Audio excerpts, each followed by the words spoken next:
va nous inviter à cette fête-là. Amen. Amen.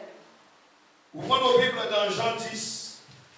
Nous allons lire à partir du premier verset. Vraiment, je vous l'assure, si quelqu'un n'entre pas par la porte dans l'enclos où l'on parle que les brebis, mais qu'il escalade le mur à un autre endroit, c'est un voleur et un brigand. Celui qui entre par la porte est lui le berger des brebis. Le gardien de l'enclos lui ouvre. Les brebis écoutent sa voix. Il appelle par le nom celles qui lui appartiennent et il les fait sortir de l'enclos. Quand il a conduit au dehors toutes celles qui sont à lui, il marche à leur tête et les brebis le suivent parce que sa voix leur est familière. Jamais elles ne suivront un étranger. Au contraire, elles fuiront loin de lui, car elles ne connaissent pas la voix des étrangers. Jésus leur raconta cette parabole, mais ils ne comprirent pas ce qu'il voulait leur dire. Alors il reprit, vraiment, je vous l'assure, je suis la porte par où passent les brebis. Tous ceux qui sont venus avant moi étaient des voleurs et des brigands. Mais les brebis ne les ont pas écoutés. C'est moi qui suis la porte. Celui qui entre par moi sera sauvé. Celui qui entre par moi sera sauvé. Celui qui entre par moi sera sauvé. Il pourra aller et venir librement. Il trouvera de quoi se nourrir. Le voleur vient seulement pour voler, pour tuer et pour détruire. Moi, je suis venu afin que les hommes aient la vie. Une vie abondante. Alléluia.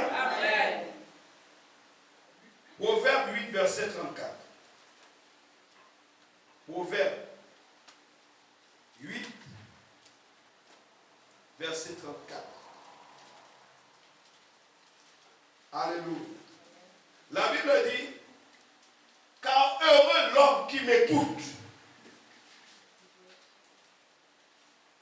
qui vient veiller à mes portes, jour après jour, et qui monte la garde devant l'entrée de ma maison. Dieu dit, cet homme-là est béni. Amen. Ésaïe 53, verset 2.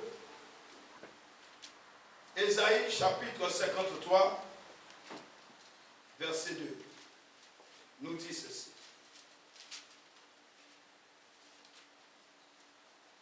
Alléluia. Ésaïe 53, verset 2. Car devant l'Éternel, il a grandi tout droit, comme une jeune pousse ou comme une racine sortant de sur la rive. Il n'avait ni prestance, ni beauté pour retenir notre attention, ni rien dans son aspect qui pût nous attirer. Amen. Il était méprisé, abandonné des hommes, un homme des douleurs, habitué à la souffrance. Oui, il était semblable à ceux devant lesquels on détourne les yeux. Il était méprisé et nous n'avons fait aucun cas de sa valeur. Pourtant, en vérité, c'est de nos maladies qu'il s'est chargé. Et ce sont nos souffrances qu'il a prises sur lui, alors que nous pensions que Dieu l'avait puni, frappé et humilié. Mais c'est pour nos péchés qu'il a été percé. C'est pour nos fautes qu'il a été brisé. Le châtiment qui nous donne la paix est retombé sur lui. Et c'est par ses blessures que nous sommes guéris. Amen. Nous étions tous errants, pareils à des brebis. Chacun de nous allait par son propre chemin. L'Éternel a fait retomber sur lui les fautes de nous tous. Amen. Chapitre 60, verset 11. Ésaïe 60, verset 11. Alléluia. La Bible dit, tes portes, jour et nuit, seront toujours ouvertes. On ne les fermera jamais pour laisser affluer vers toi les trésors des nations et le roi en cortège qu'on mène de force vers toi. Alléluia. Amen. Tes portes ne seront jamais fermée. Nous parlons de Jésus-Christ qui est la porte. Dis à ton voisin, Jésus-Christ est la porte. Nous allons prier. Éternel mon Dieu, nous te bénissons pour ta parole. Nous te rendons grâce, Seigneur, pour ce privilège que tu nous accordes aujourd'hui encore de venir en ta présence. Tu as déjà fait beaucoup pour nous et tu fais beaucoup encore pour nous. Nous te bénissons, nous te louons, ô Dieu de gloire. Nous t'élèvons, car sans toi, nous ne sommes rien. Tu dis seulement une parole et nous sommes délivrés. Tu n'as même pas besoin de venir à la maison. Il suffit seulement que tu proclames un mot et nous sommes guéris. Nos bien-aimés sont restaurés. Yahweh, qui est comme toi? Nous te louons aujourd'hui. Nous t'élèvons, nous te glorifions, car toi seul mérite la gloire. Papa éternel, mon Dieu, oh Seigneur mon Dieu, je viens devant toi ce matin. Que ma bouche, Seigneur mon Dieu, oh Papa, porte tes oracles pour bénir ton peuple ce matin. Que les paroles qui sortiront de ma bouche bénissent ton peuple ce matin. Restaure ton peuple ce matin. Guérisse ton peuple ce matin. Père, nous te bénissons. Nous te donnons toute la gloire. Oh Dieu de gloire. À toi seul appartient le règne. L'honneur, la puissance et la gloire. Dès avant tous les siècles. En tout temps. Pour des siècles et des siècles. Et nous disons Amen à ça. Amen. Donne-moi un bon Amen très fort. Amen. Donne-moi un Amen très puissant. Amen. Alléluia. Nous pouvons prendre place. Mes salutations à tous ceux qui sont là. Ou ceux qui viennent pour la première fois. Que Dieu vous bénisse. Recevez ces paroles qui vont changer vos vies. Jésus-Christ est la porte. Bien-aimé, cette porte dont je parle, c'est une personne. Je parle d'une personne. Jésus-Christ est celui qui nous a fait connaître le salut. Alléluia. Il nous a emmenés dans la dimension de la gloire du Père. Et la Bible nous dit, voici, il y en a des derniers qui seront les premiers et des premiers qui seront les derniers. Dans le 13, verset 30. Et là, Dieu nous avertit de ne pas nous fier aux apparences. Ceux qui paraissent premiers aux yeux des hommes ne le seront pas forcément pour Dieu. Parce que la porte, cette porte est une porte étoile. Elle paraît insignifiante. Elle n'est pas là pour attirer les regards. C'est ce que nous a dit Ésaïe 53.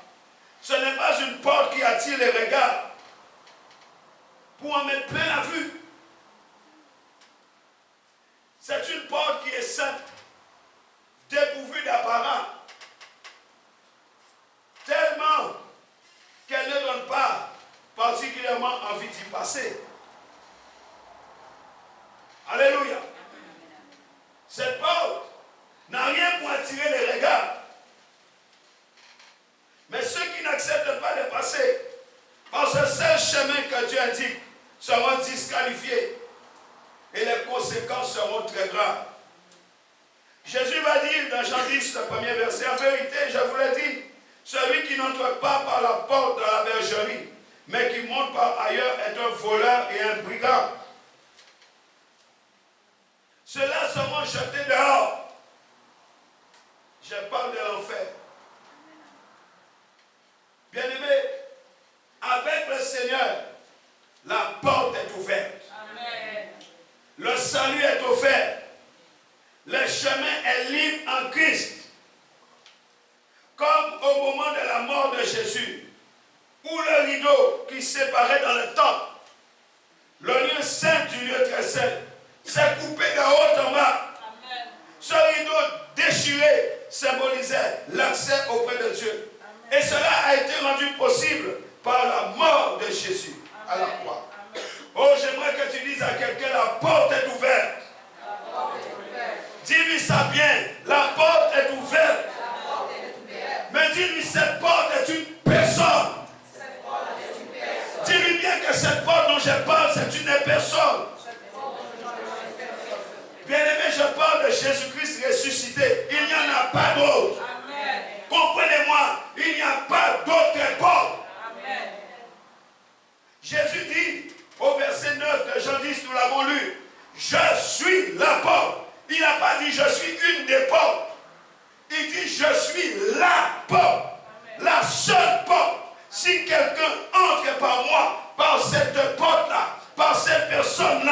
il sera sauvé.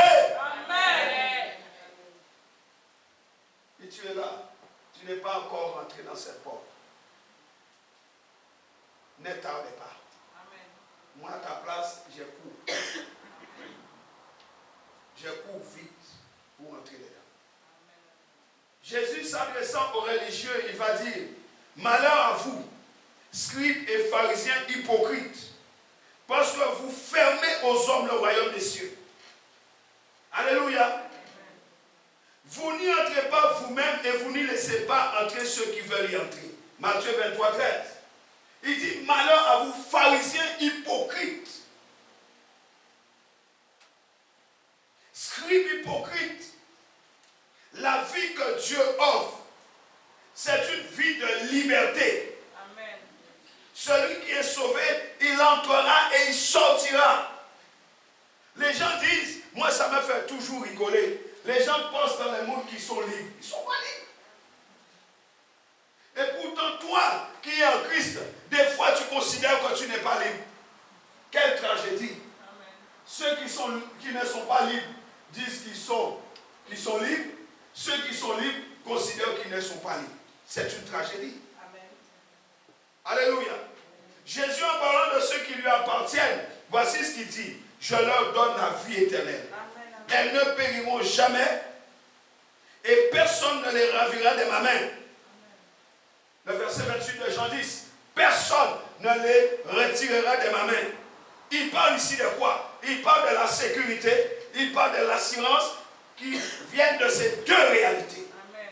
Oh, dis avec moi, Jésus est mon assurance. Jésus est mon assurance. Dis encore, Jésus est ma sécurité. Jésus est ma sécurité. Bien-aimé, le salut découle du don de Dieu. Amen. Celui qui appartient à Dieu est dans sa main, sous sa protection. Oh, dis, je suis dans la main de mon Dieu, je suis protégé. Voilà pourquoi David pouvait dire, l'Éternel est mon berger, je ne manquerai de rien. Amen. Quand je marche dans la vallée de l'ombre de la mort, je ne crains aucun mal, quand tu es là-haut. J'aimerais que tu dises, il est là. Il est là. Dis encore, il est là. Il est là. Et ma vie est entre ses mains. Je ne crains rien. La paix, même face à la mort, oh my God, amen, ne découle ni d'une fuite, ni de quelque suggestion ou autosuggestion, ni d'une force morale. Mais la paix, dans les moments de trouble, dépend de la présence de Dieu en nous. Amen, amen. Mon frère, ma soeur, écoutez-moi. Nous devons rechercher cette présence. Amen. Ne te laisse pas troubler. Ta paix ne dépend pas de ce que les gens disent. Amen. Ta paix ne dépend pas de l'autosuggestion. On peut suggérer, on dit aux gens, allez faire du yoga, allez consulter je ne sais pas quoi, allez voir un psy. Ta paix ne dépend pas de ça. Ta paix dépend de la présence de Dieu en Amen. Toi. Amen. Alléluia. Amen. Alléluia. Amen. Malheureusement, dit Jésus, bien peu de personnes trouvent cette vie. Parce qu'il dit dans Matthieu 7, 14, étroite est la porte, resserrez le chemin qui mène à la vie. Et lui-même il affirme, il y en a peu qui les trouvent. Oh, dit Seigneur, merci. Parce que je fais partie de ceux qui ont trouvé. C'est à la fois surprenant, mais c'est aussi terrifiant, non? Amen. Alléluia. Amen. Quelqu'un a dit, beaucoup d'hommes cherchent Dieu, mais il en est peu qui le trouvent parce qu'ils le cherchent en dehors, là où il n'est pas. Amen. Amen. Il y a beaucoup de gens qui cherchent Dieu, mais on peut le chercher au mauvais endroit. Amen. Quand les gens vont devant les statues, est-ce qu'ils trouvent le Seigneur? Non. Quand un morceau de bois est ton Dieu, tu ne peux pas le trouver. Quand une pierre devient ton Dieu, tu ne peux pas le trouver. Ces choses t'éloignent de lui. Les gens s'agenouillent devant les statues. La statue de Marie, statue de Pierre, statue de Paul. Mais quand il y a un cyclone, mais pourquoi ils rangent dans leur Dieu? Il faut qu'ils protègent leur Dieu, qu'ils les protègent eux-mêmes. C'est un problème, c'est une tragédie. La Bible dit, il ne parle pas. Mais nous avons un Dieu qui parle. Amen. La Bible dit, cette porte, elle est vivante. La Bible dit encore, Hébreux 4, verset 12, la parole de Dieu, elle est vivante. Alléluia. Amen. Alléluia. Amen. Bien-aimés, les paroles de Jésus ont de quoi être choquantes pour les Juifs, pour les religieux. Ces hommes sont appelés par Jésus des brigands et des voleurs. Et ils ne seront pas sauvés. Mais eux, ils pensaient que parce qu'ils étaient descendants d'Abraham, ils ne pouvaient qu'être sauvés. Dis, on n'est pas sauvé par dynastie. On n'est pas sauvé par dynastie. Tu dois accepter le Seigneur. Ce n'est pas parce que ton père a donné sa vie au Seigneur que directement tu es sauvé. Non. Ils pensaient que parce qu'ils étaient descendants d'Abraham, ils ne pouvaient qu'être sauvés. Jésus répond à leur question. N'y a-t-il qu'un petit nombre de gens qui seront sauvés? En parlant de ceux qui seront restés dehors, devant la porte. Pourtant, ces personnes pourront dire au Seigneur, mais nous étions à table avec toi. Nous avons mangé et bu sous tes yeux. Tu as enseigné dans nos rues. Dans Luc 13, verset 36. Beaucoup de personnes croient que Jésus est le sauveur du monde. Mais elles restent devant la porte. Sans s'engager personnellement. Il doit y avoir un engagement personnel. Ils restent devant la porte sans mettre en action leur confiance en lui. Il ne s'agit pas, bien aimé, d'adhérer à une théorie pour posséder le salut. Il faut recevoir la personne de Jésus personnellement. Il faut s'engager. Il faut posséder le salut. Mais personnellement. Alléluia. Et quand la Bible dit entrez par la porte étroite, Jésus montre. Il montre ici qu'il ne force pas. Qu'il attend notre soumission. Il attend que tu acceptes notre acquiescement. Il affirme qu'il s'agit de prendre une décision personnelle. Bien-aimé, la base du salut, c'est d'entrer et non de faire. Quelqu'un est avec moi? La base du salut, c'est d'entrer et non de faire. On ne fait rien. On prend seulement possession de ce qui a été donné. Les dons gratuits que Dieu accorde, c'est la vie éternelle dans l'union avec Jésus-Christ. Romains 6, verset 23. Cela a été donné. Nous l'acceptons, nous le possédons. Alléluia. Alléluia. Amen. Ce n'est que par lui que l'on est sauvé.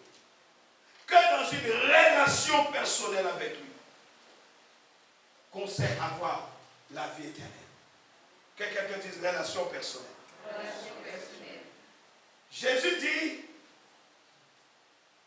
au verset 27 de Jean 10, mes brebis entendent ma voix. Qui est brebis ici? Est-ce que tu entends sa voix? Amen. Il dit mes brebis entendent. Et il ajoute, je les connais et elles me suivent. Amen. Celui qui est sauvé, alléluia, qui sait qu'il fait partie de la famille de Dieu, écoute Jésus. Amen. Il l'écoute à travers sa parole. C'est pourquoi vous devez passer du temps dans la Bible. Passer du temps dans la parole de Dieu. Jésus dit aux pharisiens, celui qui est de Dieu écoute les paroles de Dieu. Et il leur dit, vous n'écoutez pas parce que vous n'êtes pas de Dieu. Jean 8, 47. Vous n'écoutez pas parce que vous n'êtes pas de Dieu. Ceux qui sont de Dieu écoutent la parole. Si tu es assis là, la parole de Dieu te dérange. Pose-toi la question, est-ce que je suis de sa famille ou pas? Et celui qui écoute a un comportement conséquent. C'est-à-dire que sa vie se veut être en harmonie avec la parole de Dieu. Notre vie doit être en harmonie avec la parole. Parce que quand il te parle, c'est ça qu'il va te dire. Mets ta vie en ordre. Il y a peu d'amen. Notre vie doit être en harmonie avec la parole de Dieu. Pour ceux qui n'ont pas été en contact avec cette parole, il est dit que Dieu est un juste juge et qu'il jugera chacun d'après ce qu'il aura fait, de ce qu'il aura reçu. Amen. Tu ne pourras pas t'excuser. Romains 12, versets 12 à 16. Personne ne pourra s'excuser. Bien-aimé, pour être sauvé, il est nécessaire de connaître Dieu et d'être connu de lui. Comment le ciel nous reconnaît? Cette connaissance parle d'intimité. Il est question ici de notre intimité avec Dieu. Nous le connaissons et il nous connaît. Je parle d'une union profonde. Je ne parle pas des choses superficielles. Jésus répond à ceux qui ne sont pas passés par la porte étroite. Malgré les miracles qu'ils auront accomplis. Bien aimés, ils ont accompli des miracles, mais ils ne sont pas passés par la porte étroite. Jésus dit, je ne vous ai jamais connu. Retirez-vous de moi. Matthieu 7, 23. Ils ont fait des miracles. Ils ont délivré. Ils ont guéri. Jésus dit, retirez-vous. Mais il dit, retirez-vous de moi. Je ne vous ai jamais connu. Le salut, c'est une question de connaître. Je le connais et il me connaît. Ils avaient connu Jésus, ils ont fait des miracles. Mais Jésus dit, moi je ne vous connais pas.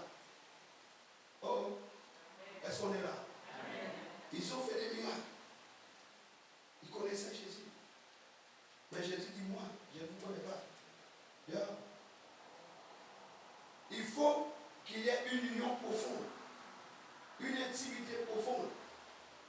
Je te connais, tu me connais. Tu dois être reconnu au ciel. Beaucoup de gens s'arrangent à être connus sur la terre, mais ne sont pas connus au ciel. Nous devons être connus au ciel par notre Père. Et nous devons connaître aussi celui qui l'a envoyé pour se faire connaître et faire connaître son Père. C'est une relation réciproque. Je doute que tu te maries avec quelqu'un que tu ne connais pas. Ça veut dire que dans le couple, il doit y avoir l'intimité profonde, pas superficielle. On se connaît. Vous savez, des fois dans le couple, mari et femme, on n'a même pas besoin de parler. Un regard suffit. On jette un petit regard. La femme jette un regard, le mari a compris. Le mari jette un petit regard, la femme a compris. Ça, c'est une complicité dans le couple. Malheureusement, il y a beaucoup de couples, cette complicité.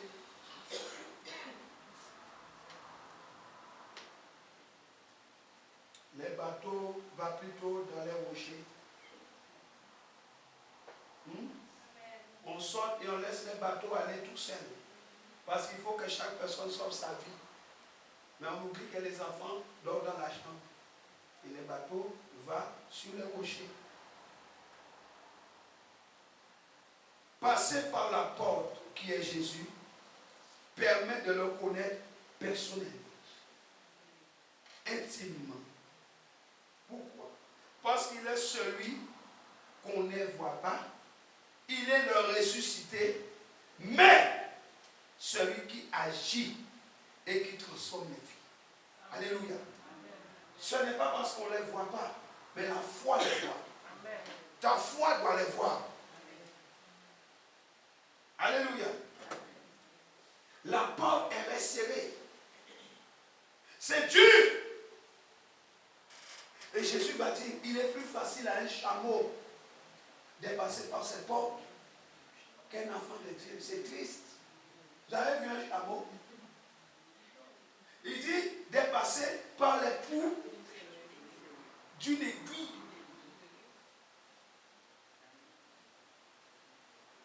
Cette porte, même si elle est resserrée, elle nous promet une vie de liberté et de plénitude. Amen. Si quelqu'un entre par moi, il sera sauvé. Amen. Il entrera et il sortira. Il trouvera des pâtirages. Alléluia. Jean 10, verset 9.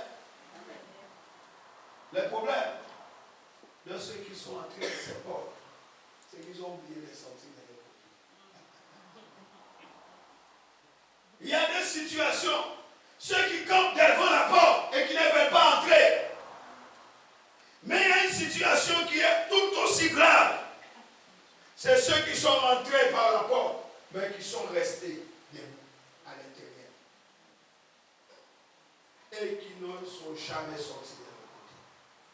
Jésus finira par dire, ressortez, ne vous est jamais connu. Mais il dit, c'est moi la porte. Ceux qui vont rentrer par cette porte vont aussi sortir. Parce que le but, ce n'est pas que tu restes debout au milieu de la porte, mais que tu ailles manger les verts pâturages, acclamant Jésus. Il y a quelque chose qu'il a prévu, mais tu dois sortir de l'autre côté pour aller dans les verts pâturages. Alléluia. Alléluia. Tu dois sortir. Malgré la marche difficile, frères et sœurs, nous pouvons témoigner que la vie avec Dieu est remplie de grâce. Amen. Malgré les moments de pleurs, de douleurs, de détresse, d'angoisse, nous pouvons déclarer aujourd'hui que la vie avec Jésus est remplie de bienfaits. Amen. Qui est d'accord avec ça? Amen. La vie avec Jésus est la meilleure. Amen. Une vie remplie d'expériences riches. Amen. Je vais vous présenter 4 dimensions de la porte vivante de Dieu. 4 dimensions. Pour notre équilibre spirituel, que quelqu'un dise 4. Une chaise à 4 pieds. Je vais te donner 4 pieds aujourd'hui. Tu as 2 pieds physiques, moi je te donne 4 pieds spirituels. Amen. Bien-aimés, note ces 4 dimensions et on va les voir un par un. La première, c'est la séparation et la communication.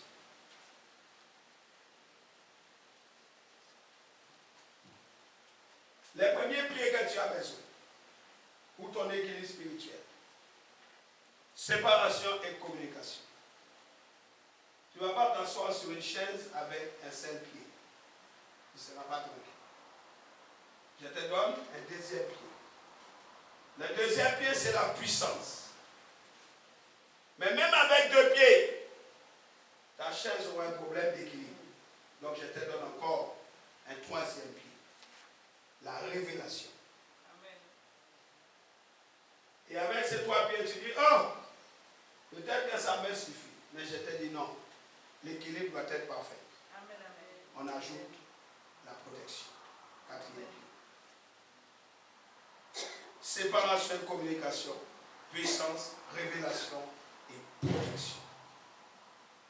Le prophète Ésaïe disait en parlant du Messie, il n'avait ni beauté ni éclat pour attirer nos regards et son aspect n'avait rien pour nous plaire. Ésaïe 53, verset 2, nous l'avons lu. La Bible parle d'une porte modeste, comme toute porte. Ça n'attire pas les regards. Vous entrez tout le temps à votre maison, je ne vous ai jamais vu rester debout et dire, ah ouais, la porte elle est belle, ah ouais, la porte elle est belle. Non, vous ouvrez, vous entrez. Des fois ça claque. Blah! Oui ou non? Des fois, il faut qu'on vous rappelle, alors qu'on rappelle les enfants, à chaque fois, ne claque pas la porte comme ça, mets quelque chose, bloque la porte, non? Tellement on n'a pas le temps de jeter un petit regard sur la porte, parce que ça ne t'attire pas. Pourquoi? Parce que pour Jésus, Rabbi, il fallait davantage que de choses qui attirent les regards. L'humilité précède la gloire. Ce sont les humbles qui héritent la gloire. Et Jésus va leur montrer quelque chose de humble pour avoir accès à cette porte. Quelqu'un dit l'humilité.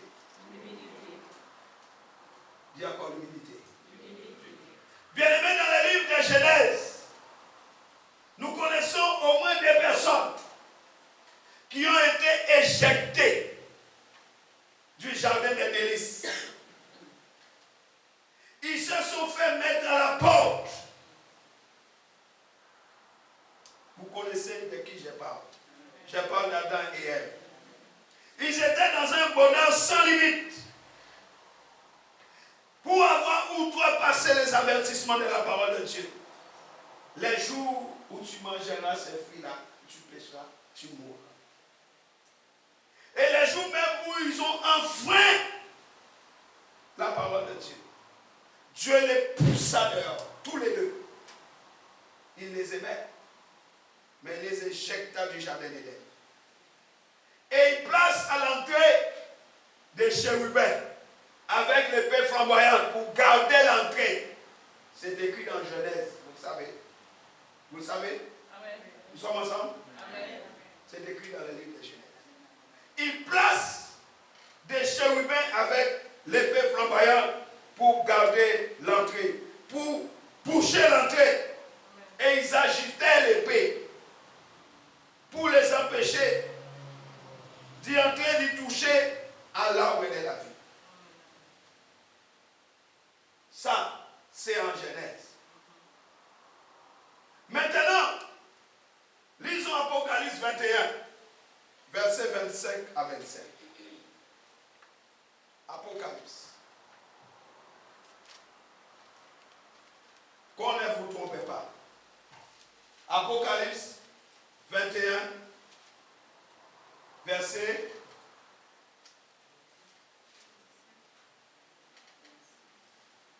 'On va prendre le verset 22. La Bible dit, je ne vis aucun temple dans la ville. Son temple, c'est le Seigneur, le Dieu Tout-Puissant, ainsi que l'agneau. La ville n'a besoin ni du soleil, ni de la lune pour l'éclairer, car la gloire de Dieu l'illumine, et l'agneau lui tient l'huile de lampe. Les nations marcheront à sa lumière, et les rois de la terre viendront lui apporter leur gloire. Tout au long du jour, les portes de la ville resteront comment? Non, je n'ai pas entendu. Les portes de la ville resteront ouvertes. Car il n'y aura plus de nuit. On y apportera tout ce qui fait la gloire et l'honneur des nations. Rien d'impur ne pourra y entrer, nul homme qui se livre à des pratiques abominables et aux mensonges n'y entrera. Seuls y auront accès ceux qui sont inscrits dans le livre de vie de l'agneau. Non, mais j'attendais un bon amen. Amen. Autrement dit, sur la porte du paradis terrestre, Éden, après le péché de l'homme et de sa femme, c'est écrit entrée interdite. Mais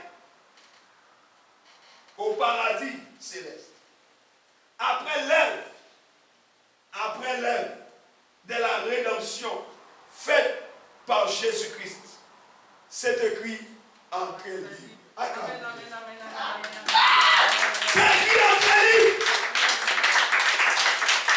Entrée libre. Et cette entrée est devenue libre quand Jésus est mort et ressuscité. L'accès est libre. Et pourtant, beaucoup de gens fuient. Vous comprenez? La porte était fermée après Adam et Ève. Jésus descend, il meurt à la croix, il est ressuscité et il dit aujourd'hui, l'accès est libre, la porte est ouverte. Oh, je dis à quelqu'un, la porte est ouverte pour toi. Amen. La porte est ouverte. On ne te trompe pas, la porte est ouverte. Et beaucoup ont peur. Parce qu'ils pensent que les anges sont là en train d'agiter l'épée. Et tu ne viens pas ici. Sinon tu vas mourir. Bien aimé, les anges sont à côté, ils font ça. Là où ils agitaient l'épée, attention, ne venez pas, tu vas mourir. Maintenant, ils sont à côté comme ça. Tu as l'accès. Dis à ton voisin, l'accès. L'accès du Père. Dis-lui, tu as accès. Et quand le ciel dit, beaucoup de gens ne comprennent pas les mystères de la rédemption. Le mystère de la rédemption, c'est renaître. Mais tu es né, renaître, c'est renaître, naître de nouveau. Mais pose-toi la question, je suis né de nouveau à quoi? Renaître. Naître de nouveau, mais à quoi? À quoi? Je suis né de nouveau. Pourquoi? Et à quoi? Nous devons comprendre que la Bible nous dit Jésus est le dernier Adam. Viens.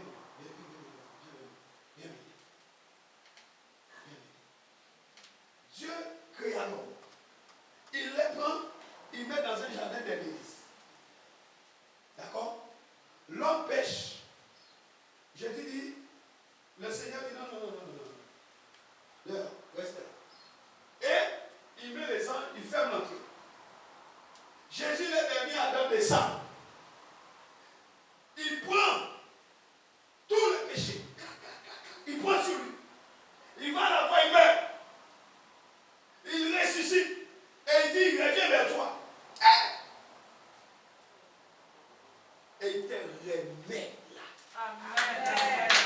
C'est ça la rédemption. Il te redonne tout ce que tu avais perdu. Il te redonne ta joie, ton bonheur, ta grâce, ta santé, ta prospérité. Il t'a tout donné.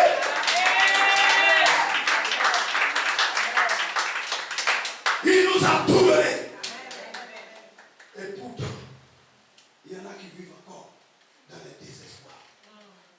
Il y en a qui vivent encore le cœur rempli d'amertume, désolé, qui pensent au suicide.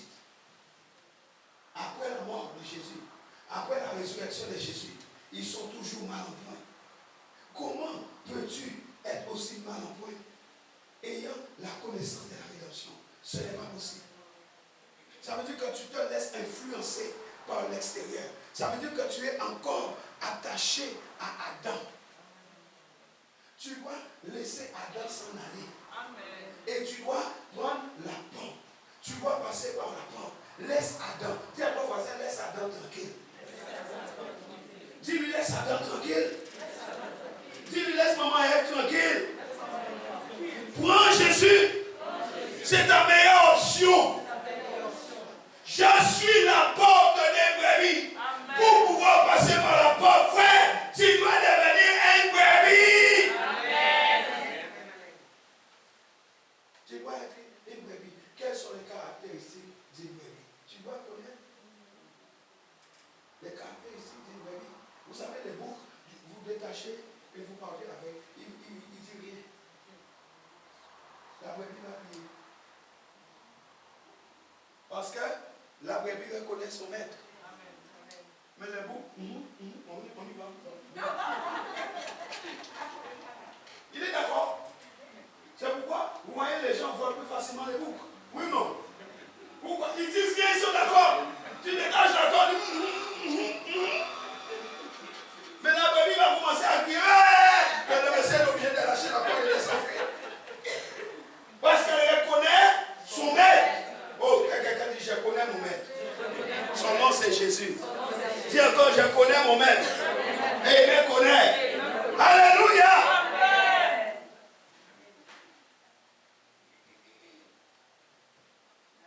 Si donc, entre les premiers et les derniers livres de la Bible, la situation s'est renversée. Dis, la situation s'est renversée. C'est qu'il y a eu quelqu'un pour renverser la situation. Dis, ma situation a été renversée. Dis, ma situation a été renversée. Et cette personne qui a renversé ma situation Il s'appelle Jésus-Christ. Mon sauveur, mon rédempteur. Bien-aimé, s'il n'était pas venu, s'il n'avait pas versé son sang, s'il n'avait pas donné sa vie pour nos péchés, nous serions où aujourd'hui? Nous serions encore comme nos premiers parents, sous les coups de l'interdiction d'entrer. Nous serions sous le coup de la condamnation. Et nous serions devant la porte, éternellement fermée. Ah, mais bien aimé, la porte est ouverte. Oh, je dis à quelqu'un, l'accès est ouvert.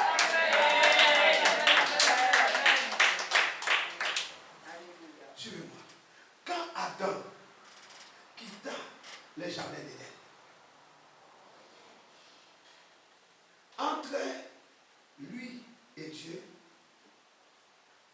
la loupe des portes, une porte en fil de fer, une loupe de porte, la porte de ses péchés. La porte a été forgée. Mais qui a forgé la porte?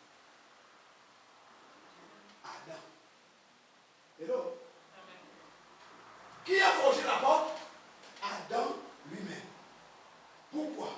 Parce que le péché, c'est la transgression de la loi.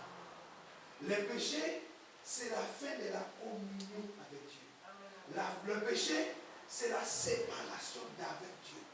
Donc quand nous péchons, c'est nous-mêmes qui mettons cette loupe de porte entre Dieu et nous. Pas Dieu, nous. Les péchés, c'est la séparation. Je vous ai dit, je vous donne 4 pieds spirituels. C'est votre premier pied. Les péchés nous séparent de la communion avec Dieu. Quelqu'un qui vit dans le péché n'a pas d'intimité avec Dieu, c'est faux. Vous comprenez? C'est la séparation avec Dieu. C'est pourquoi Jésus est venu pour nous arracher de la puissance des ténèbres, pour nous faire passer dans le royaume de son Fils. Nous sommes des enfants de lumière. Quelqu'un qui vit dans les ténèbres n'a pas de communion avec Dieu. Il a des communions avec le diable. Quelqu'un est avec moi ici. Amen. Adam a mis ses portes, ses péchés. Et il n'a pas pu retourner en Éden. Ses péchés avaient fait la séparation entre lui et Dieu. Ésaïe 59:2. Regardez. Ésaïe 59, verset 2. Que Dieu soit loué. Ce sont vos fautes qui vous séparent de votre Dieu. C'est à cause de vos péchés qui s'est détourné loin de vous pour ne plus vous entendre. Car vos mains sont tachées de sang et vos doigts de péché. Vos lèvres disent des mensonges, votre langue susurre des paroles perfides. Alléluia.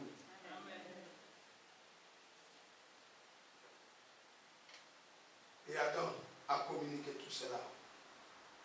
Cette tendance à faire le mal à ses descendants. Et les résultats, nous connaissons. Alléluia. Les résultats, nous connaissons. Noé a prêché pendant 120 ans. Et la Bible dit dans Genèse 6, verset 5, l'Éternel vit que la méchanceté des hommes était grande sur la terre et que toutes les pensées de leur cœur se portaient chaque jour uniquement vers le mal. Le verset 11 dit, la terre était remplie de violences et toute chair avait corrompu sa foi. Et ça, cette époque, ce temps, était appelé le temps de la patience de Dieu. Et Dieu va demander à Noé, un homme qu'il a trouvé, de bâtir une arche pour sauver toute sa famille. Mes amis, à cette arche, il y avait une porte. Il y avait une porte. Une petite porte, sans prétention, qui était ouverte comme l'est encore aujourd'hui la porte de la grâce. Madame Girafe devait se baisser. La porte était une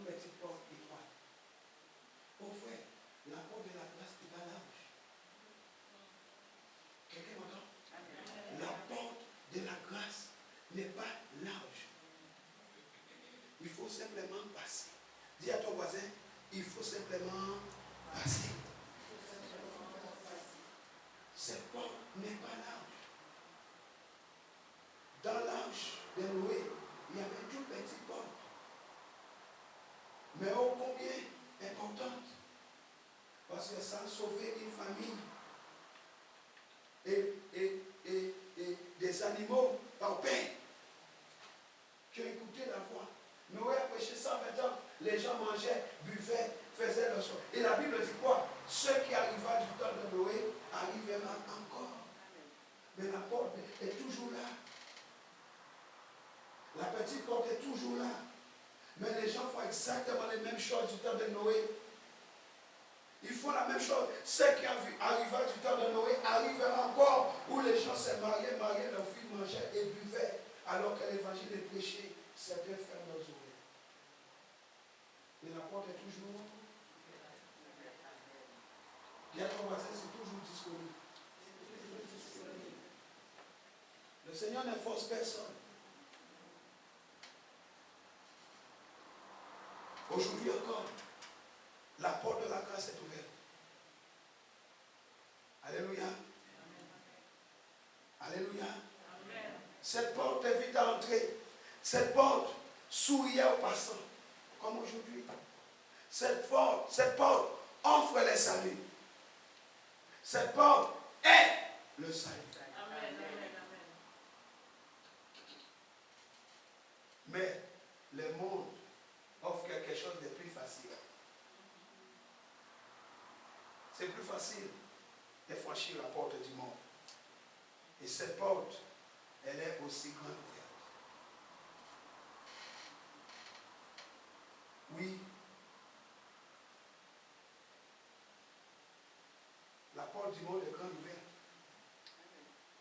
Mais le seul problème avec la porte du monde, c'est que ça attire les yeux.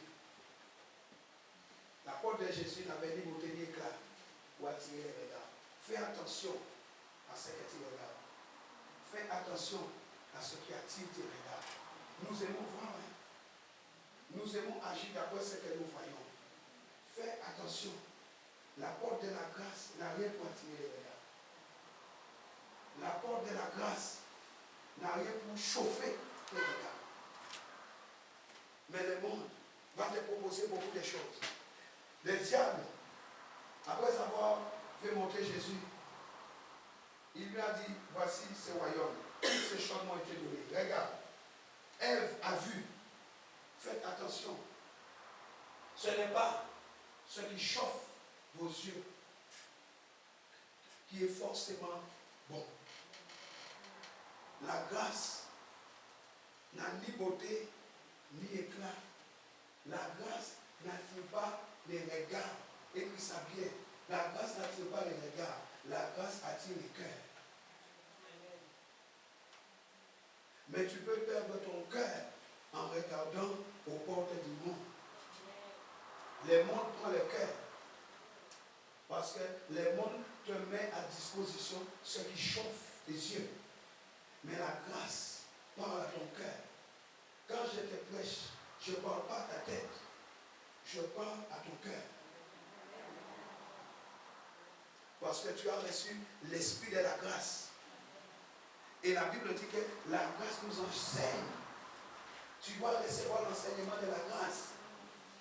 Et c'est lorsque tu vas comprendre l'enseignement de la grâce que tu vas découvrir la valeur de la grâce et sa bonté, sa beauté. C'est une beauté profonde. Ce n'est pas une beauté visible à l'œil nu. Il faut rentrer, il faut sortir de l'autre côté. Amen, amen, amen. Amen, amen, amen. Ça veut dire que, en passant par la porte de la grâce, tu dois d'abord être convaincu. Amen.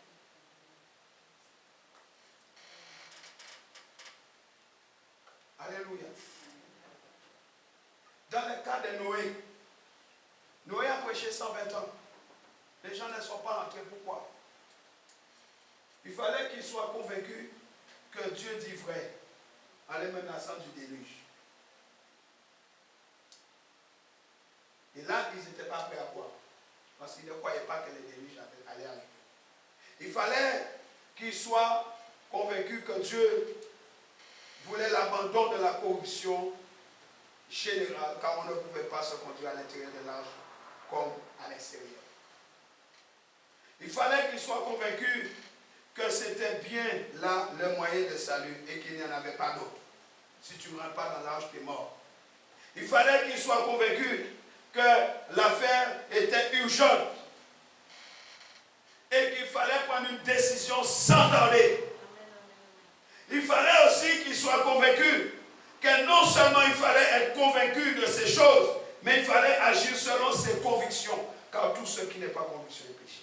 Et qu'il fallait quitter la majorité pour s'installer dans la minorité, dont le chef passait pour un groupe, un fou, un déséquilibré mental. Aujourd'hui, fais attention.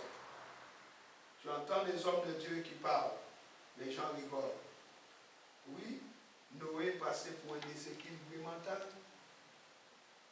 Il fallait que toutes ces personnes aient ces 5 éléments.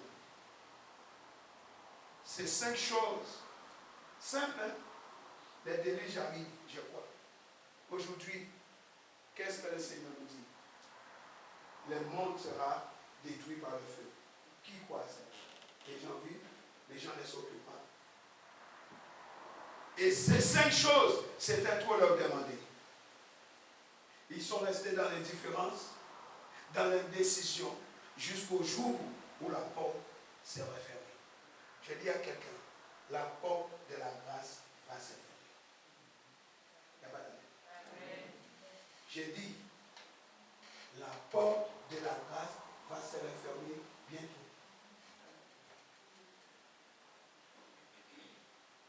Et c'est Dieu lui-même qui a fermé la porte de l'arche. C'est Dieu lui-même qui va fermer la porte de la grâce. Et quand la porte a été fermée, à partir de ce moment-là, personne ne pouvait l'ouvrir. Il a commencé à pleuvoir. Ils étaient derrière la porte. Ouvrez-nous, Noé, sauve-nous. Tu as dit ouais, nous croyons maintenant. Le monde, Noé fait quelque chose. Ils étaient derrière la porte. Personne ne pouvait l'ouvrir. Un déluge d'eau s'est abattu sur le monde. Et la Bible dit, les filles tous périrent. Bien-aimés, Jésus-Christ est la porte et notre seul moyen de salut. Amen. Ne joue pas avec ton salut. Amen. Ne joue pas avec la grâce de Dieu dans ta vie. Pierre dit, sous le ciel, il ne nous a été donné aucun autre nom par lequel nous puissions être sauvés. Acte 4, verset 11. Il n'y a pas de moyen plus simple pour être sauvé. Mais pour passer par la porte du salut, qui est Jésus-Christ, il faut, je le répète, il faut être convaincu. Par tout ce à quoi le monde ancien ne s'est pas laissé convaincre. Dis à ton voisin, laisse-toi convaincre par le Saint-Esprit. Dis-lui encore, laisse-toi convaincre. Pour pouvoir avoir accès à la porte du salut, tu dois te laisser convaincre par le Saint-Esprit, par tout ce que ceux qui étaient du temps de Noé ne s'est pas laissé convaincre. Sinon, c'est la mort par le feu. Amen, amen, amen. Écoutez-moi bien. Pour passer par la porte, Jésus, j'ai dit, il faut être convaincu par tout ce que eux n'ont pas compris. Et je reprends ces 5 points que je vais donner. Comme eux, il faut être convaincu que Dieu a dit vrai quand il parle du jugement à venir. La Bible dit dans Hébreux 9, 27 qu'il est réservé aux hommes de mourir une seule fois après que parvienne le jugement. La conviction. Deuxièmement, il faut reconnaître que l'on est pécheur. Qu'il faut l'avouer et s'en repentir. Troisièmement, que Jésus soit la seule porte du salut et qu'il n'y a point d'autre. Comme il l'a déjà dit, je suis le chemin, la vérité, la vie. Nul ne vient au Père que par moi. Alléluia. Les gens, aujourd'hui dans le monde, ont du mal à admettre cela. On voulait que toutes les religions soient bonnes. Alléluia. On voulait qu'il y ait un bon Dieu pour tous. Même pour les buveurs. Et on dit, oh, de toute façon, tout finira par s'arranger. Quatrième point. Il faut qu'on soit convaincu qu'il y a urgence à faire la paix avec un Dieu qui dit 3 fois. Aujourd'hui, si vous entendez sa voix, n'endurcissez pas vos cœurs. Alléluia. Alléluia. Alléluia. Il faudrait qu'on soit convaincu qu'il faut passer à l'acte. Venir au Sauveur et se confier à lui pour être sauvé. S'identifier à lui. Accepter d'être avec les minorités. Noé, dans l'arche, ils étaient combien? 8.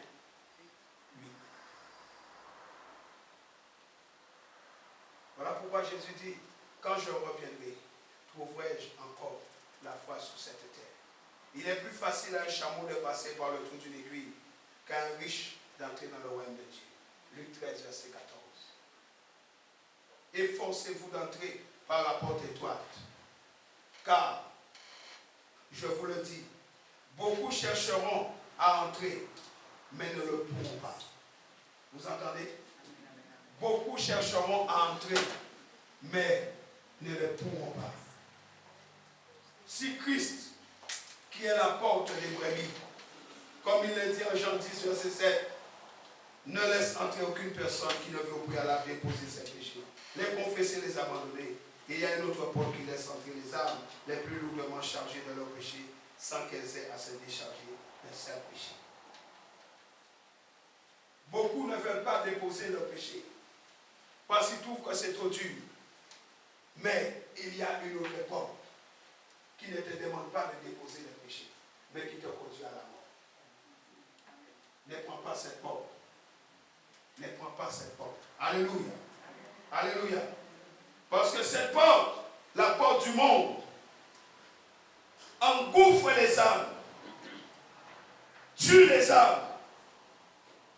Tandis que la porte étroite, il dit, venez à moi, vous qui êtes fatigués et chargés, et je vous donnerai du repos. Je vous donnerai du repos. Il dit, venez. Le Seigneur ne met personne dehors. Mais il dit, venez. Dis à ton voisin, il t'attend. Dis-lui ce matin, il t'attend. Dis-lui ce matin, c'est ton jour. Je l'ai dit, maman, c'est ton jour. Il faut que tu m'emmènes dans cette fête-là. Le ciel fête ton jour. Il y a un jour. Tu dois m'emmener dans cette fête-là. Le ciel se réjouit quand une âme passe par ses portes. J'ai dit, maman girafe a dû se baisser pour entrer par la porte. Personne, même Noé, ne voulait pas fermer la porte de l'arche. Dieu a fermé la porte. Dans l'arche, il y avait une seule petite porte. Une porte insignifiante. Je vous l'ai dit, personne n'est jamais resté debout devant sa porte en train de l'admirer. Pourquoi? Parce que la porte n'a ni beauté ni éclat pour attirer les regards. Mais la dimension de la valeur de la porte réside dans sa profondeur. C'est quand tu rentres, que tu sors, tu vois la beauté. Mais quand tu es devant la porte, tu n'as pas envie de rentrer. Pourquoi? Parce que la porte ne te dit pas, rentre ici. La porte parle de ta conviction. La porte parle de la conviction de ton cœur. Il faut que tu aies la conviction que tu rentres. Mais quand tu es rentré, tu rentres, tu avances, tu sors de l'autre côté, tu regardes comme ça, tu dis, mon Dieu, laisse-moi que je suis rentré. Amen. Parce que toute la beauté de la porte réside dans ce qui est derrière. Amen. Mais cela est caché. Parce que tu dois d'abord rentrer et sortir de l'autre côté. Parce que le vrai pâturage se trouve de l'autre côté. Dis à ton voisin, dépêche-toi de rentrer. Parce qu'il t'appelle. Dis-lui, il t'appelle. Dis-lui, ce matin, c'est ton jour. Jésus a dit, j'ai bâti mon église. Et les portes du séjour des morts ne prévaudront point contre elle. Quand tu rentres dans l'église de Jésus-Christ, si l'ennemi ne t'a pas tué avant, c'est fini pour lui. Amen. Si tu n'as pas tué avant, c'est fini. À partir du moment que tu rentres dans la maison, il ne peut plus t'atteindre. Amen. Les portes du séjour des morts ne peuvent rien. Amen. Rien, c'est rien. Dis avec moi, rien. Rien contre l'église de Jésus.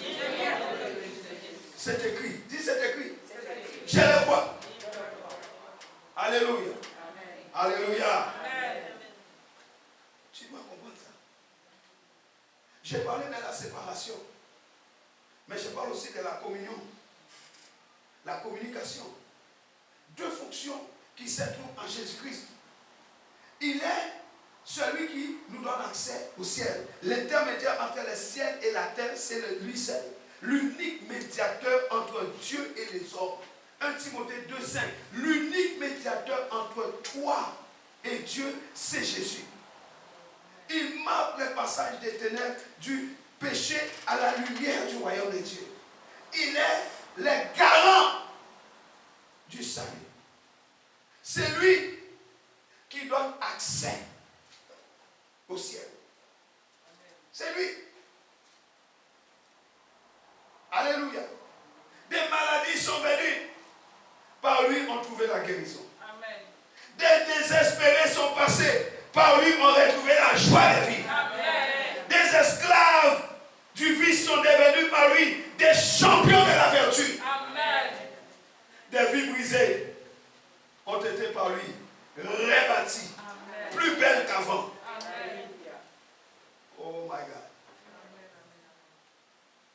De même qu'une porte sépare l'intérieur de l'extérieur, la personne glorieuse de Jésus divise l'humanité en deux camps, les sauvés et les perdus. Entre les sauvés et les perdus, il y a une porte. Son nom, c'est Jésus. Alléluia. Les sauvés, ce sont ceux qui ont quitté les perdus. Ils sont passés par la porte. Alléluia. Pour ceux qui se convertissent à la croix leur est lumière. Mais pour les autres, la même croix leur est ténèbres. La Bible dit dans 2 Corinthiens 2,16, les parfaits de Christ est parmi ceux qui sont sauvés et parmi ceux qui sont perdus. Aux uns, une odeur de mort qui mène à la mort. Aux autres, une odeur de vie donnant la vie. Moi, je dis à quelqu'un ce matin, choisis cette odeur de vie. Amen. Entre les perdus et les sauvés, il y a une porte. Ce matin, prends cette porte. Rentre dans cette porte, sauve-toi, sauve ta vie. La deuxième chose que représente, la deuxième dimension de la porte qu'est Jésus, la porte vivante de Dieu, c'est cette porte a une fonction de puissance. Alléluia. Une fonction de puissance. Nous entrons tels que nous sommes. Jésus nous lave par son sang. Il nous purifie. Alléluia. Il nous donne cette dimension de puissance. La Bible dit, j'ordonne que tu sois puissant. Personne qui rentre dans le Seigneur par cette porte n'est faible. Parce qu'il prend tes faiblesses et il te donne sa puissance. Alléluia. Pourquoi je peux le dire? Parce que la Bible nous dit, il nous a rendus participants de sa nature divine. Dis-moi, est-ce que Dieu est faible? Non. Dis-moi, quand est-ce qu'elle était la dernière fois que tu as dû retirer Dieu sous la pluie pour le mettre à l'œuvre? Quelle était la dernière fois que tu as eu à protéger Dieu? il dit qu'il nous a rendus participants de sa nature divine. Lorsque tu as donné ta vie au Seigneur, lorsque tu appartiens au Seigneur, lorsque tu t'es laissé convaincre, tu es passé par cette porte-là. Tu reçois sa nature divine. Amen. Et il te donne l'esprit de la grâce. Amen. L'esprit qui va avec la grâce qui s'est manifestée dans ta vie. Amen. Et cet esprit, le Saint-Esprit, c'est la puissance de Dieu. Amen. Je parle de l'esprit qui a arraché les roues de Pharaon. Amen. Je parle de l'esprit qui a englouti Pharaon. Amen.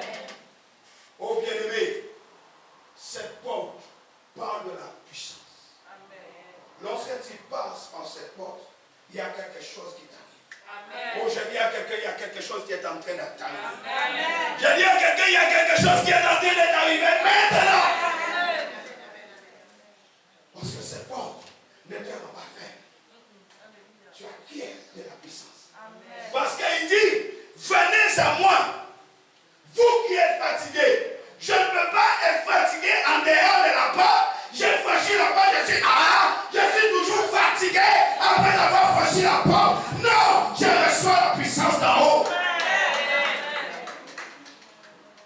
Jésus a dit aux disciples, ne quittez pas Jérusalem.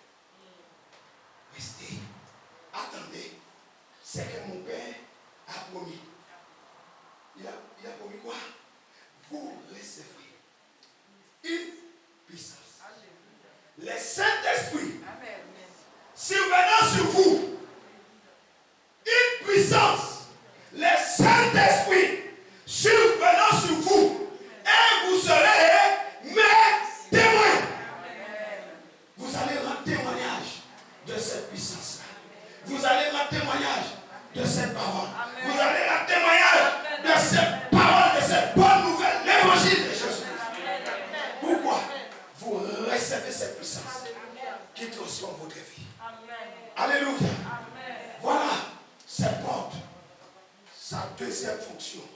Après la séparation et la communication, ça veut dire que la porte te retire de ton état de faiblesse, la porte te retire de la pauvreté, de la maladie, du désespoir, de l'échec, la porte te retire de la dépression, de la vie de suicide, la porte te met dans la lumière, la porte te retire de l'intérieur. Alléluia. Et Dieu te dit, à partir d'aujourd'hui, toi et moi, nous avons une relation intime. Tout ce rejet est à toi. Et il ne s'arrête pas là. Il ne s'arrête pas là.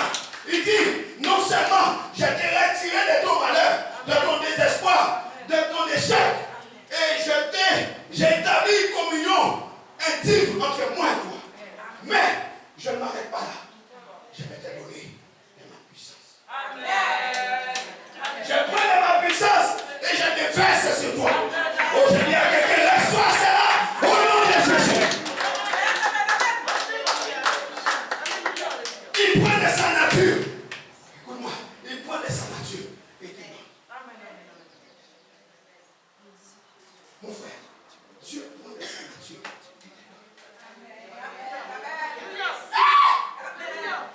Il prend de sa nature et te donne.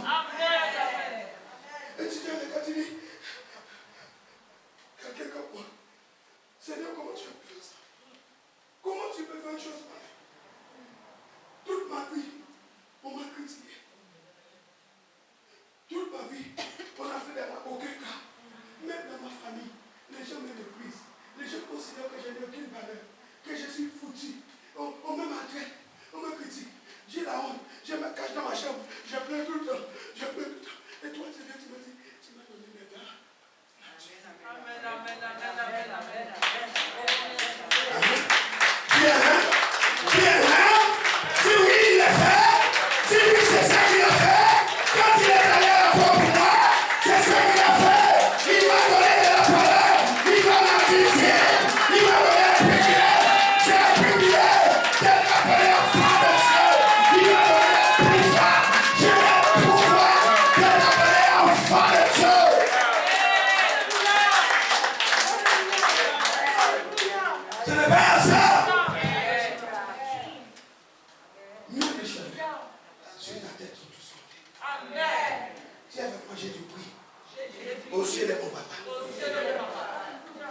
fonction de la porte.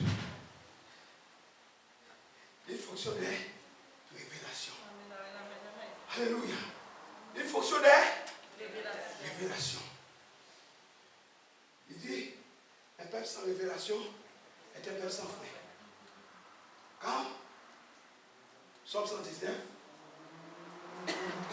la révélation de tes paroles,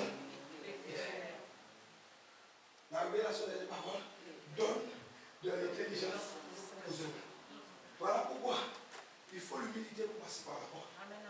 En passant par la porte, tu reçois aussi quoi? La révélation. Et il change ton intelligence. Il renouvelle ton intelligence. Parce qu'aujourd'hui, si tu ne connais pas le Seigneur, ton intelligence a été bousculée. Tu ne comprends rien. L'ennemi a fermé ton intelligence. Même si tu fais des études, ça ne marche pas. Tu essaies de faire un projet, ça ne fonctionne pas. Tu dis, mais je ne comprends pas. J'ai tout essayé. Parce que tu crois qu'il suffit simplement d'apprendre. Non. Il a dit à Daniel, j'ai été donné une intelligence 10 fois supérieure. Daniel a été dans quelle école? À l'école de Jésus. Daniel était où? Daniel a fait quelle étude? Daniel a reçu une intelligence 10 fois supérieure. David pouvait dire au roi son rêve. Le roi ne lui dit pas le rêve. Daniel dit, tu as rêvé ça, tu as rêvé ça, tu as rêvé ça. Et ce que tu as rêvé signifie ça, ça, ça, ça. Où il pouvait donner cela? Joseph a dit les rêves au pharaon. Le pharaon lui a dit, j'ai rêvé ça, j'ai rêvé ça. Qu'est-ce que ça veut dire? Joseph lui a dit, si tu as rêvé 2 fois la même chose, ça veut dire ça. Il a été dans quel école? Il faut étudier. Mais jamais Jésus en état.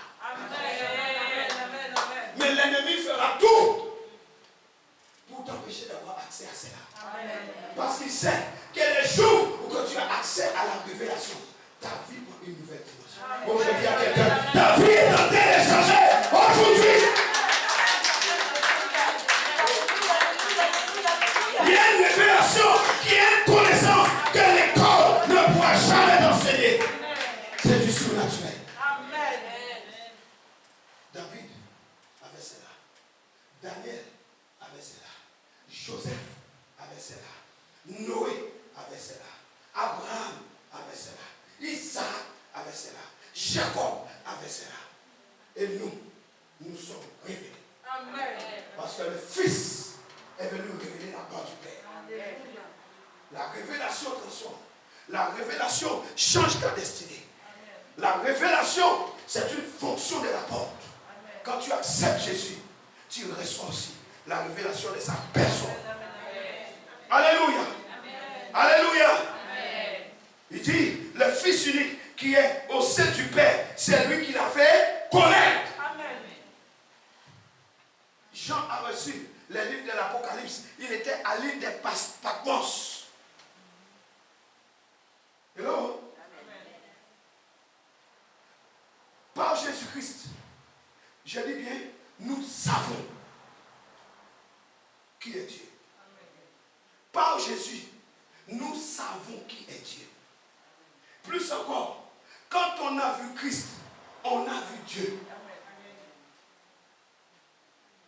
À son disciple Philippe, Jésus a dit, Philippe lui-même, il disait à Jésus, Seigneur, fais-nous voir le Père et ça nous suffit. Jésus va dire à Philippe, il y a si longtemps que je suis avec vous et tu ne m'as pas connu. Philippe, celui qui m'a vu a vu le Père. Ne crois-tu pas que je suis dans le Père et que le Père est en moi? Bien-aimé, suivez-moi. Lorsque tu passes par la porte, ça veut dire que tu rentres en Jésus. Jésus dit, celui qui est en moi est aussi dans les Pères. My God. Celui qui est en moi est aussi dans les Pères. Mais le Père, il est où? Il est assis sur son trône. Ça veut dire que lorsque nous avons accès à Jésus, nous avons accès au royaume. Voilà pourquoi il dit dans Apocalypse 5, verset 10, il a fait de nous des rois et des frères. J'aimerais que tu dises aujourd'hui, mon statut change. Oh, si tu n'as jamais connu Jésus, dis aujourd'hui, mon statut est en train de changer. Je ne sais pas comment on t'a connu. Je ne sais pas comment on t'a appelé. Mais aujourd'hui, ton statut change. Amen. Et ceux qui sont en Christ sont appelés des rois et des prêtres. Des reines et des prêtres. Apocalypse 1, verset 6. Apocalypse 5, verset 10. Pierre aussi l'a dit. Il a fait de nous un sacerdoce royal. Tu n'as pas à avoir honte. La honte va moins faire dans ta vie, ça. Tu es rentré ici avec la honte. Tu es rentré ici avec le désespoir. Tu as essayé beaucoup de choses qui n'ont pas fonctionné. Tu es rentré ici avec la tristesse dans le cœur. Tu sens que le cœur est pressé comme un citron. Aujourd'hui, il t'appelle. Il dit, viens. Viens. C'est fini la honte. Amen. Tu n'as pas besoin de porter la honte, je l'ai portée à toi. Tu n'as pas besoin d'être triste. Car dans mon royaume, c'est la joie. Viens, je ferai de toi une reine. Demande à Esther. Viens, je ferai de toi un roi, une reine. Là où tu as été méprisé, je lave de mes pieds. Pourquoi? Je te donne ma révélation. La révélation de qui est mon Père, c'est pas moi. La révélation de qui je suis, c'est moi. Je suis la porte des brebis. Tu as mené la vie des loups. Tu as mené la vie des boucs. Tu as mené la vie des... Je ne sais pas quel nom on t'a donné dans le monde. Vache, chien, poule, cochon. Comment on t'appelait? Fainéant, paresseux, mal élevé. Comment on t'appelait dans le monde? Comment on t'appelait? Quelle vie tu as menée dans le monde?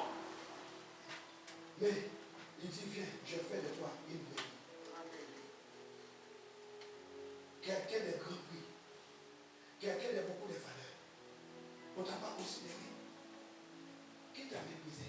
Ton père, ta mère, ton oncle. Dans beaucoup de familles, on viole. Dans la famille, l'inceste. On détruit les filles. Il y a beaucoup de jeunes filles. Maintenant, beaucoup de garçons aussi. Aujourd'hui, Dieu dit, je te libère de ces choses. Je te libère de ces choses. Pourquoi? La révélation de la parole est claire.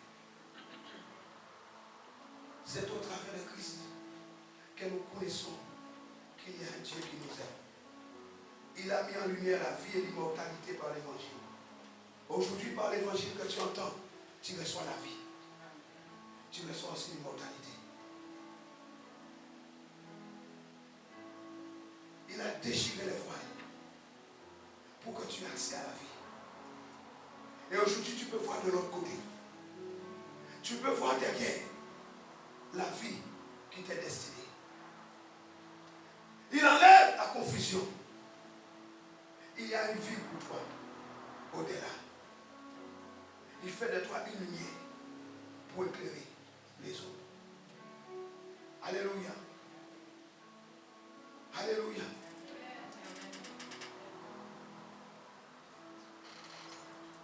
Il y a une dernière porte. Il y a dans une dernière porte une autre fonction, la fonction de protection. Dans cette quatrième porte. La première porte, la séparation et la communication avec Dieu.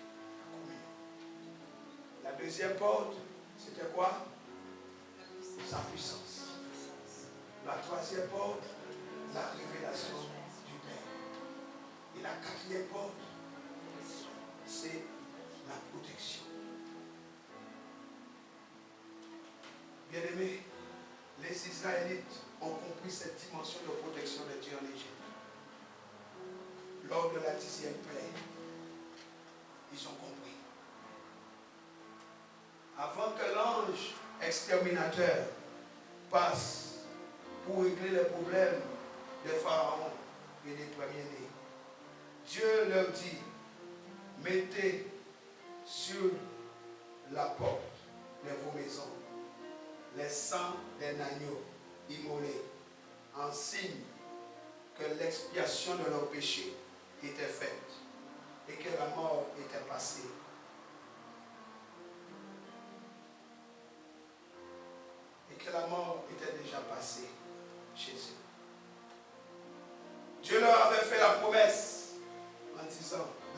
12.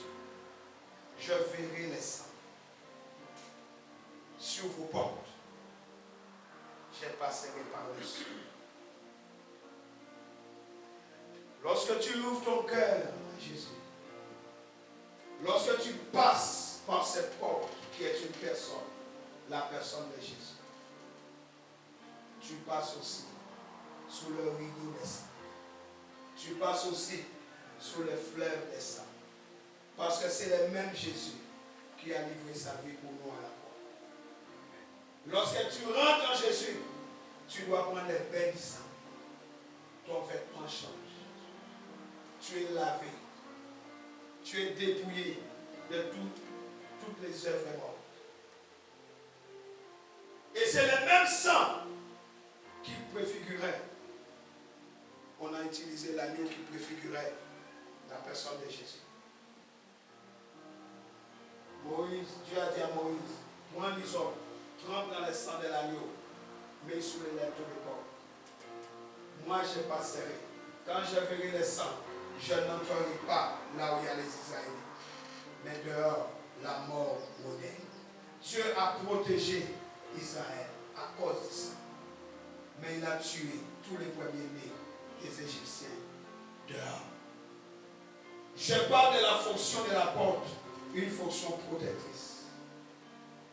Quand tu rentres par cette porte, Dieu prend la responsabilité de te protéger. Voilà pourquoi aucun sorcier ne peut toucher à ta vie. Voilà pourquoi aucun marabout ne peut toucher à ta vie. Voilà pourquoi l'ennemi, tes adversaires ne peuvent te toucher. Parce que dès que tu as franchi la porte, tu deviens invincible. Personne ne peut mettre la main dans le sang. Mais là où il n'y a pas de sang, c'est la mort qui rend. Alors tu comprends, ceux qui sont en dehors de la porte sont en danger. Parce que ceux qui ont franchi la porte sont protégés. La mort rôde là où il n'y a pas de sang. Tous ceux qui étaient à l'abri ont été protégés par le sang. Tous ceux qui n'étaient pas là où il y avait le sang sont morts à cause du sang. Une odeur de vie qui mène à la vie, une odeur de mort qui mène à la mort. Que vas-tu faire ce matin? Peut-être que tu t'es éloigné. Peut-être que tu as fait marche arrière. Peut-être que tu avais donné ta vie, tu étais rentré par la porte. Mais tu t'es laissé distrait. Et tu as fait marche arrière. Petit à petit, tu quittes la porte de ta protection. Aujourd'hui, le Seigneur te dit, retourne, reviens. Comme le fils prodigue qui avait quitté la maison de son père. Dieu te dit aujourd'hui, rentre sous le sang. Car ce qui arrive n'est pas mort. Dieu protège ceux qui sont à lui. Retourne sous le sang. Car c'est là ta protection. C'est là ta sécurité. Il protège ceux qui sont à lui. Et il appelle ceux qui ne sont pas encore à lui à venir à lui pour être ses enfants. Mais ils ont le choix de la vie ou de la mort.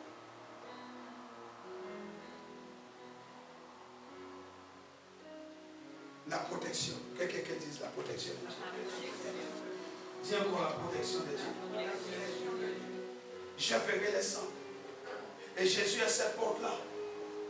Une porte rouge de sang qui n'est pas celui d'un autre, mais son propre sang. Un sang qui purifie de tout péché. Pour celui qui croit. Et qui met à l'abri pour toujours celui qui s'abrite par la foi. Jésus a dit lui-même, je suis la porte. Si quelqu'un entre par moi, il sera sauvé. Jésus ne dit pas, il sera peut-être sauvé. Il est ferme. Il sera sauvé. Il ne dit pas qu'il pourra espérer l'être. Non. Il dit, il sera sauvé. S'il rentre, il est sauvé. Alléluia. Alléluia. C'est ce qu'à maintes reprises, Dieu promet dans la Bible. Qui est sa parole. C'est ce que Noé a prêché pendant 120 ans.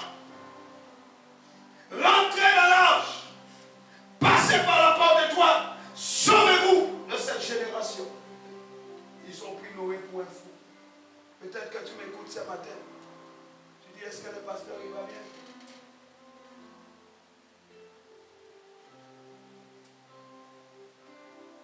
Dieu s'engage sur sa parole à sauver celui qui croit. Et il s'engage pour toi ce matin à te sauver si tu crois.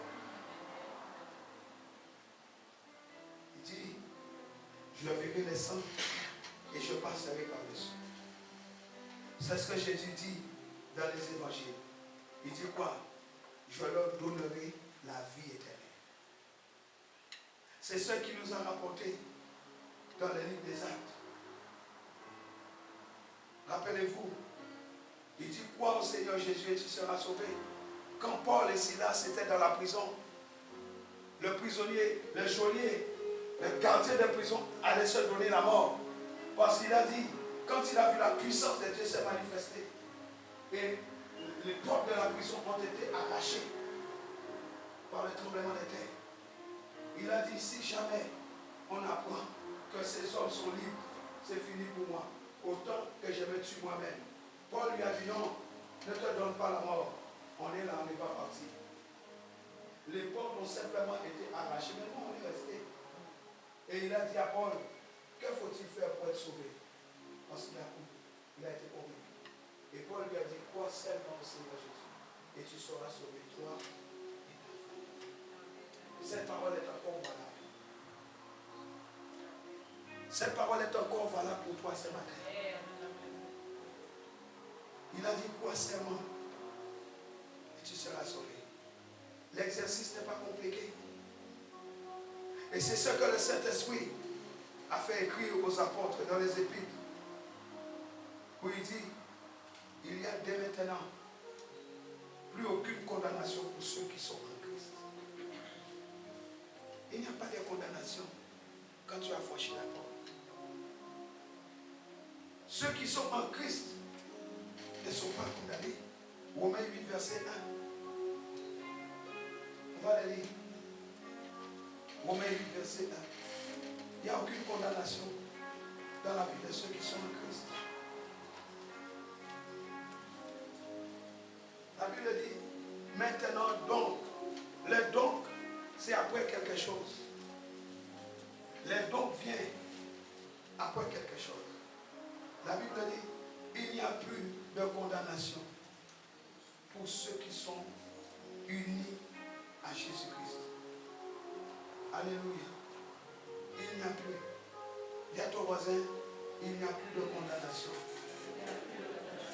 pour ceux qui sont unis à Jésus-Christ. Le monde ne peut pas les condamner. Les diables ne peuvent pas les condamner. Rien ne peut les condamner. On ne peut pas condamner Jésus. Si tu es uni à Christ, c'est que tu es devenu son allié. Alléluia. Alléluia. La Bible dit encore, je vous ai écrit ces choses afin que vous sachiez que vous avez la vie éternelle, vous qui croyez au nom du Fils de Dieu. 1 Jean 5, 13. Vous avez la vie éternelle, vous qui croyez au nom. Tout ce que Jésus-Christ est, sous l'emblème de ses portes, c'est tout ce que nous sommes avec lui et en lui. Communion, séparation, révélation, puissance et protection, assurance du salut. Tout cela est nôtre dès maintenant, nous qui sommes en Christ. Mais si tu n'as jamais donné ta vie au Seigneur, cela peut devenir aussi ton héritage ce matin. Ça peut devenir ton héritage ce matin. Communication, séparation, révélation, puissance et protection, assurance du salut. Tout cela peut devenir tien aujourd'hui. Dis avec moi, Jésus est la porte. Jésus est la porte.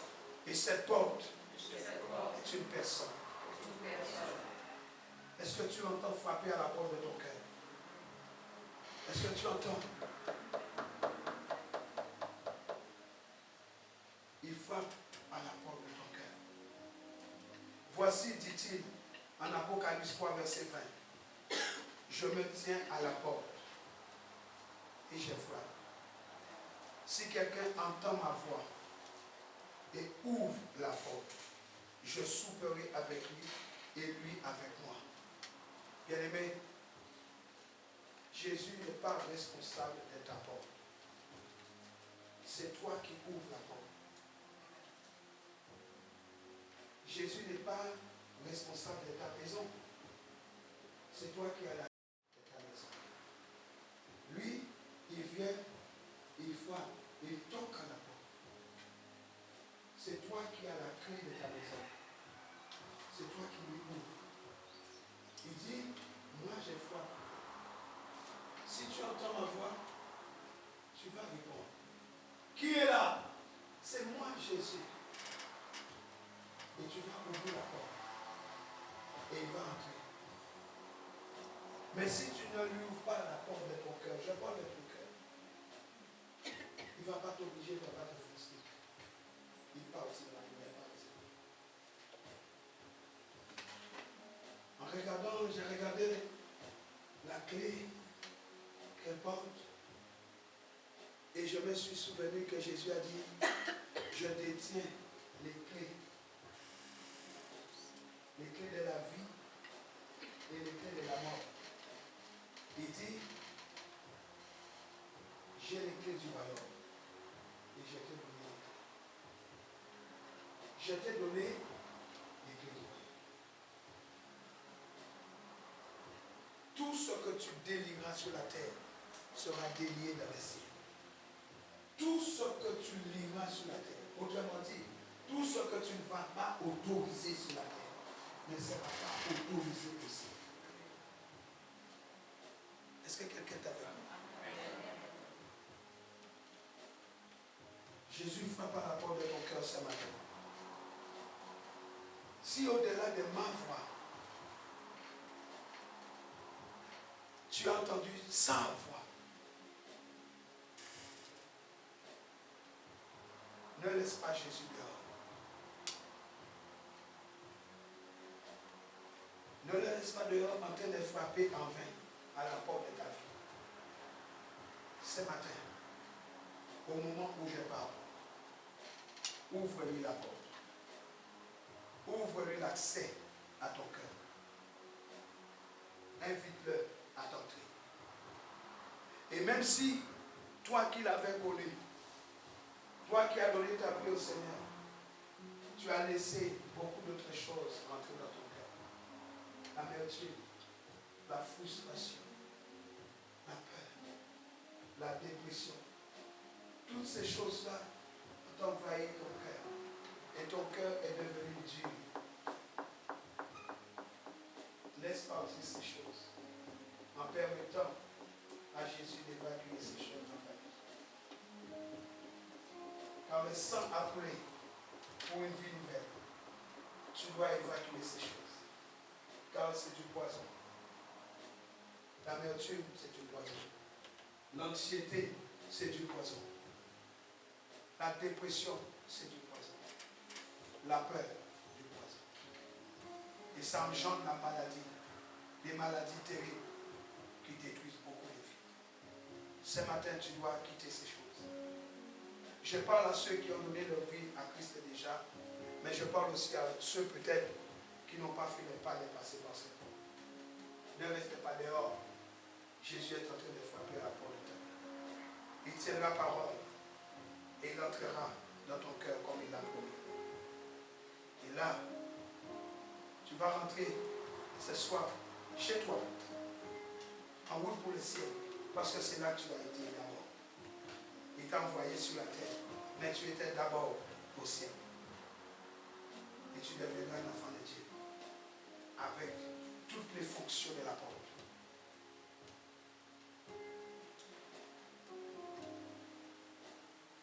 Je veux maintenant donner l'occasion à quelqu'un d'ouvrir son cœur et de passer par cette porte. Si tu n'as jamais connu le Seigneur, viens le rejoindre. Si tu n'as jamais donné ta vie au Seigneur, lève ta main là où tu es. Quand tu t'identifies. Tu ne connais pas le Seigneur, tu n'as pas accepté. Tu n'es pas passé par la porte. Lève ta main là où tu es. Tu dis moi, je n'ai pas fait ces pas avec lui. Alléluia. Maman. Ah, viens me racheter. Viens. Acclamons le Seigneur.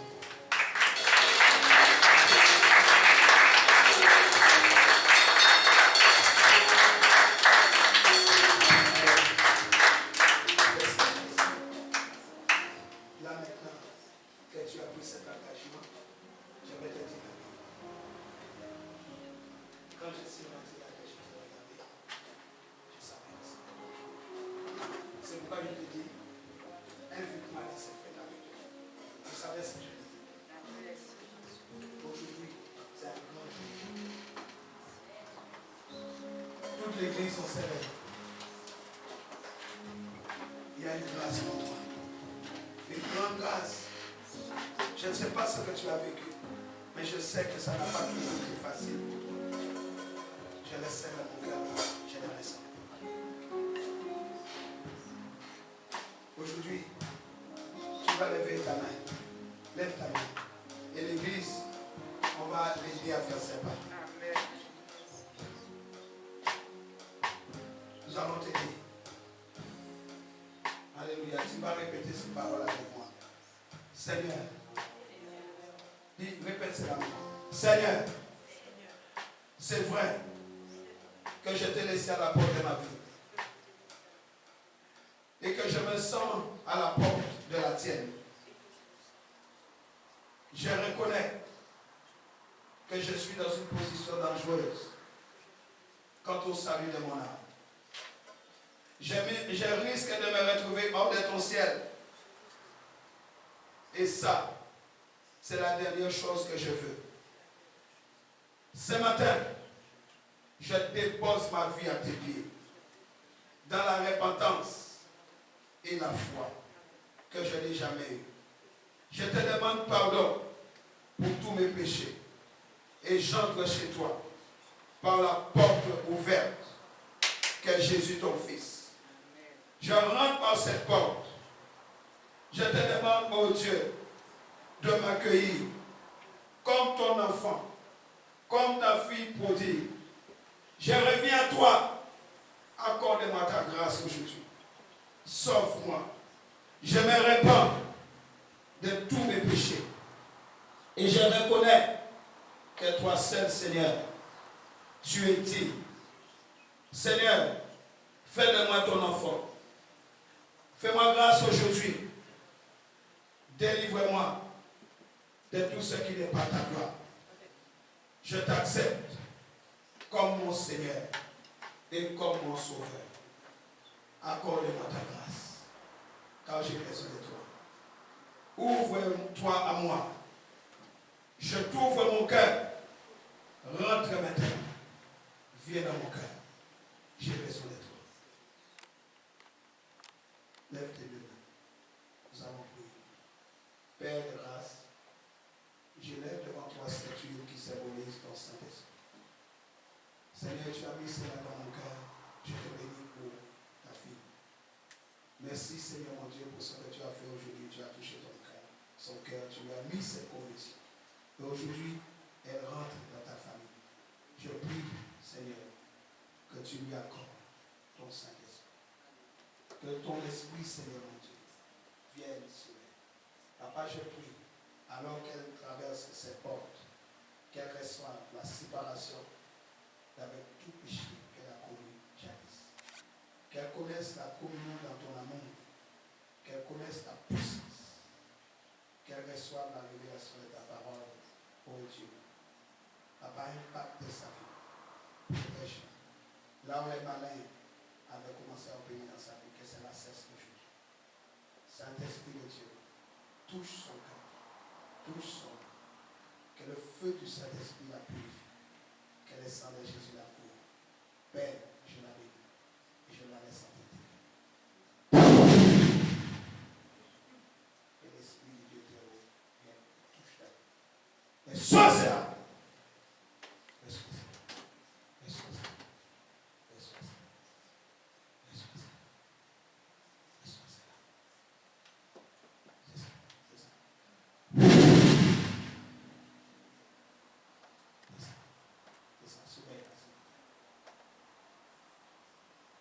y a quelqu'un qui veut avancer, tu sais que tu es concerné par les paroles que tu entends. Quitte ta place, viens, nous allons prier pour toi. Dieu va te faire du bien. Peu importe ce que tu as comme souci. Avance vite. Avance vite. Dieu va laver ta honte. Dieu va laver ta honte. Ne regarde pas qui est à côté de toi, qui n'est pas à côté de toi. Quitte ta place et viens. Au moins les choses.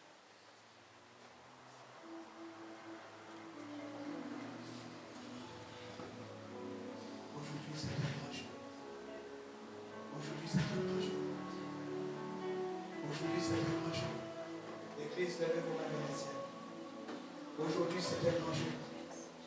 Aujourd'hui, c'est un grand jour de délivrance. Peut-être que tu es venu avec une douleur dans le cœur, dans l'âme. Peut-être qu'il y a quelque chose qui te dérange. C'est aujourd'hui.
Gardez les mains levées.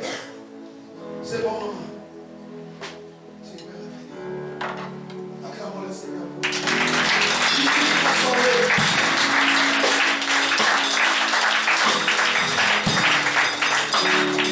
Il va sauver. Moi j'aime ça.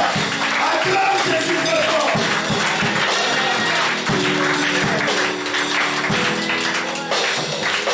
Acclame Jésus très fort. Alléluia.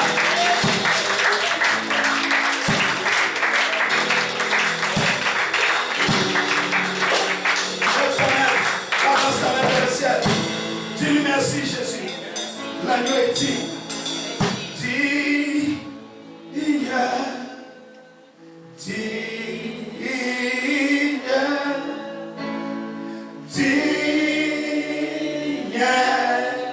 l'agneau. Oh,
Alléluia, acclamons le Seigneur.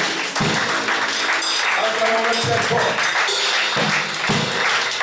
Alléluia. Quelqu'un qui gloire à Jésus. Quelqu'un qui gloire à Jésus.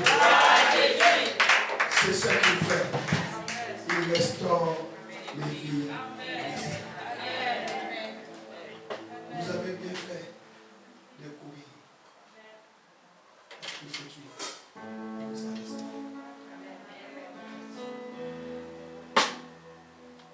Tu vas pas agir.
dépasse pas un mois.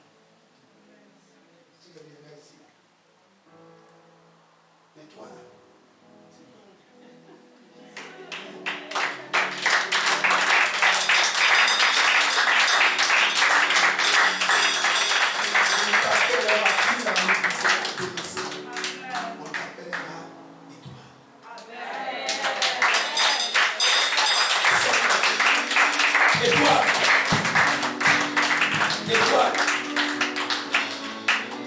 ceux qui ne voyaient pas l'étoile, cette lumière-là vont commencer à voir. Parce que Dieu change ton témoignage. Ceux qui ne voyaient pas vont commencer à voir. Et tu vas commencer à avoir de l'importance. Tu vas commencer à avoir des petits peu de la haute de voix et de moi.